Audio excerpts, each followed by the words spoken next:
সঙ্গেই আপনার হাসর নাসর হবে। আপনার সম্পর্ক যদি নবীর সঙ্গে হয়, নবীর সঙ্গে আপনার হাসর নাসর হবে। আপনার সম্পর্ক যদি মেসির সঙ্গে, নেইমারের সঙ্গে, অমুক গায়ক, অমুক নায়কের সঙ্গে হয়, তাহলে তার সঙ্গে আপনার হাসর নাসর হবে। বাবাজিরা আমার, বন্ধুরা আমার, এখন আপনারা বুঝে নেন কার সঙ্গে আমার মহব্বতের সম্পর্ক, বন্ধুত্বের সম্পর্ক হবে। একজন আলেমের সঙ্গে আমার বন্ধুত্বের সম্পর্ক হবে, একজন নেককার বান্দার সঙ্গে আমার মহব্বতের সম্পর্ক হবে। সাওবান রাদিয়াল্লাহু তাআলা আনহু এই আয়াত যখন নাজিল হয়ে গেল, সঙ্গে সঙ্গে তিনি খুশিতে আত্মহারা হয়ে গেলেন। সুবহানাল্লাহ। বাবাজিরা আমার, বন্ধুরা আমার, সাওবান রাদিয়াল্লাহু তাআলা আনহুকে, নবীজিকে এই পরিমাণ ভালোবাসতেন, এক মুহূর্ত না দেখলে তিনি কাঁদতেন। আর আমরা নবীজির সুন্নত গুলাকে পদে পদে আমরা ছেড়ে দিচ্ছি, অথচ আমাদের বিন্দু পরিমাণ চোখ দিয়া পানি আসে না।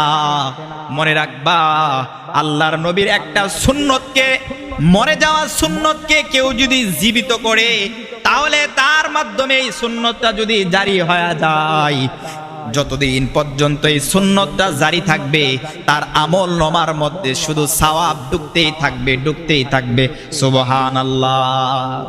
তাহলে আজকে থেকে আমরা নবীজির একটা সুন্নতকে জিন্দা করি না? আজ থেকে আমরা নবীজির একটা সুন্নতকে জিন্দা করি। কেউ যদি প্রত্যেক নামাজে মিসওয়াক করে, কেউ যদি উযু করে নামাজ পড়ে, তাহলে সেই নামাজের মধ্যে 70 গুণ সওয়াব তার আমলনামায় দান করবেন। সুবহানাল্লাহ। তাহলে এই আলোচনাটা আপনাদেরকে শোনাইলাম। আর একটা সুন্নতকে আমরা জীবিত করব, এই একটা সুন্নতকে আমরা জীবিত করব। যারা পারি আমরা সর্বোচ্চ চেষ্টা করব। একটা মিসওয়াক পকেটে রাখলেন, নামাজের আগে, উযু করার আগে একটু মিসওয়াক করে আমরা নামাজ পড়লাম, 70 গুণ সওয়াব আপনার আমলনামায় দিয়ে দিবে। সুবহানাল্লাহ। বাবাজিরা আমার, বন্ধুরা আমার, সাহাবায়ে কেরামগণ আমার নবীকে কেমন করে মানতেন আর ভালোবাসতেন। উহুদের যুদ্ধের মধ্যে শুনতে পাইল নবী নাই, নবী নাই, নবী শাহাদাত বরণ করেছেন। গুজব রটায়া দিল, নবী দুনিয়া থেকে বিদায় নিল। এইভাবে গুজব যখন ছড়ায়া দিল চতুর্দিক দিয়া, সাহাবায়ে কেরামগণ পা যখন আর চলতেছে না, হাত আর চলতেছে না, আহারে নবী নাই, আমরা কার জন্য যুদ্ধ করব, জিহাদ করব, এই কথা বলিয়া বলিয়া সাহাবায়ে কেরামগণ পেরেশান হয়ে গেলেন, অস্থির হয়ে গেলেন। যুদ্ধ কার জন্য করব, নবী নাই। আবার হযরতে আনাস ইবনে নজর নামে একজন সাহাবী, ওই আনাস ইবনে নজর রাদিয়াল্লাহু তাআলা আনহু, তিনি বলতে লাগলেন যে, তিনি আর গুজবের মধ্যে থেমে রইলেন না। তাহলে আমার জীবনকে আর রাইখা আমি কি করব? এই আনাস ইবনে নজর বলতেছেন, নবী যেই রাস্তার সাথী হয়ে গেছেন, আমিও সেই রাস্তার সাথী হইয়া যাইব। ওই আনাস ইবনে নজর তিনিও কি করলেন, বীর বিক্রমের মতো তিনি ওই শত্রু বাহিনীদের মাঝখানে ঢুকে পড়লেন। আর তিনি যেন মৃত্যুকে খুঁজতেছেন, মৃত্যুকে যেন তিনি খুঁজতেছেন, বীর বিক্রমের সঙ্গে যুদ্ধ করতেই শুরু করলেন। যুদ্ধ শেষ যখন হয়ে গেল, দেখা গেল তার শরীরের মধ্যে তীর বল্লমের আঘাত, 80টারও বেশি তীর বল্লমের আঘাত। আল্লাহু আকবার। আর এমন ভাবে তার চেহারাকে, এমন ভাবে তার শরীরকে হতবিক্ষত করে ফেললো ওই কাফের নাস্তিক মুরতাদেরা, তার চেহারাকেই আর যেন চিনা গেল না, তার চেহারা আর চিনতে পারলো না। তার একজন আপন বোন আছে, ওই আপন বোন তার হাতের একটা আঙ্গুল দেইখা তাকে, লাশটাকে শনাক্ত করতে পারলেন। চেহারা চেনা যাইতেছে না, এমন ভাবে ক্ষতবিক্ষত করে ফেললো, তার চেহারা চেনা যাইতেছে না। একটা মাত্র আঙ্গুল দেইখা তার আপন বোন এই লাশটাকে শনাক্ত করতে পারলো। আল্লাহু আকবার।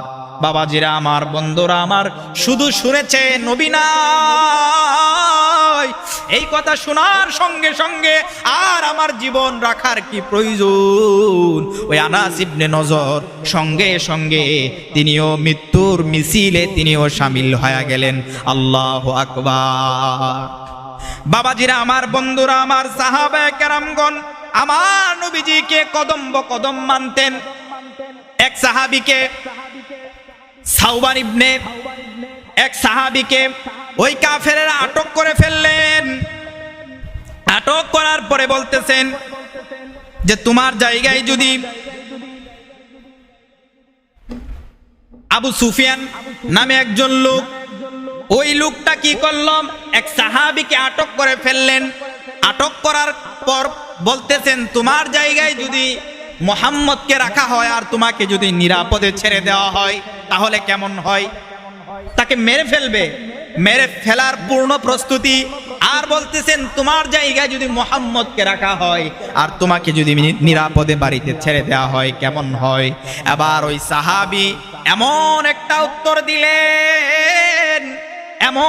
উত্তর দিলেন যে তোমরা আমার জায়গায় আমার নবীকে না, তোমরা যদি বলো আমাকে নিরাপদে রাখবে আর নবী যেখানে আছে সেখানে থাকার পরেও নবীকে একটা ফুলের টোকা দিবা, নবীকে একটা কাটার সমপরিমাণ আঘাত করবা, তারপরেও আমি কখনোই সহ্য করতে পারবো না।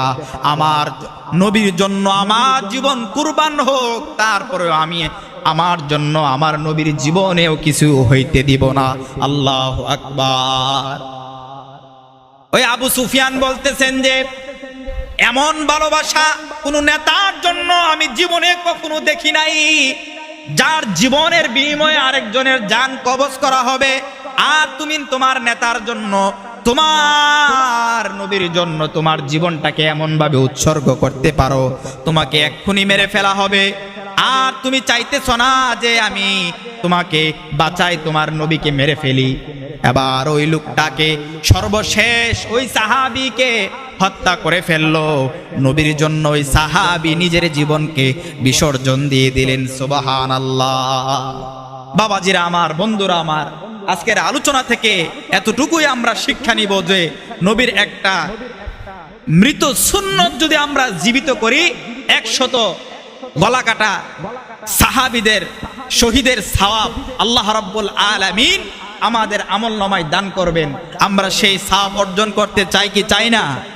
তাহলে আজ থেকে আমরা নবীজির একটা সুন্নতকে আমরা জিন্দা করব। খাবার যদি প্লেট থেকে পড়ে যায়, ওই প্লেট থেকে নিয়ে পরিষ্কার করে মাটিতে যদি পড়ে যায়, পরিষ্কার করে সাফ করে খাওয়াটাও একটা নবীজির সুন্নত। এই একটা সুন্নত যদি আপনি জিন্দা করেন, 100 গলা কাটা শহীদের সওয়াব আপনার আমলনামায় দান করা হবে। সুবহানাল্লাহ। সাহাবায়ে কেরামগণকে এক রাজপ্রাসাদের মধ্যে আপ্যায়নের ব্যবস্থা করলেন। ব্যবস্থা করার পরে প্লেট থেকে একটা লুকমা পড়ে গেছে। পড়ে যাওয়ার পরে লুকমাটা হাত দিয়ে তুলতেছিল, তখন পাশে এক সাহাবী কোনি দিয়ে ধাক্কা দিল, ইঙ্গিত দিল, আর এটা তো রাজপ্রাসাদ, এটা রাজপ্রাসাদ, আজকের জন্য এটা ছাইরা দাও না, কি হইব?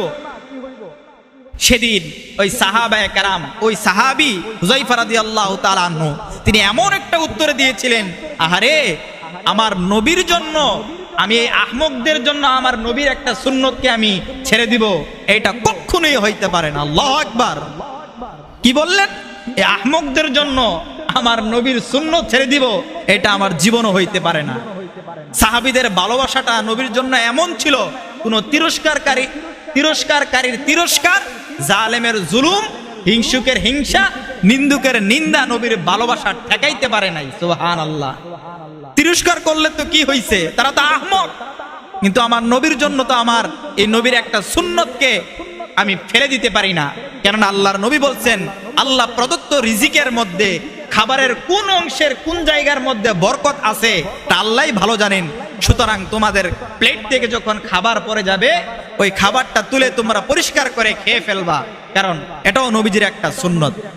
আল্লাহ রাব্বুল আলামিন আমাদেরকে নবীজির একটা সুন্নতকে জিন্দা করার তৌফিক দান করুন। সকলে বলুন আমিন।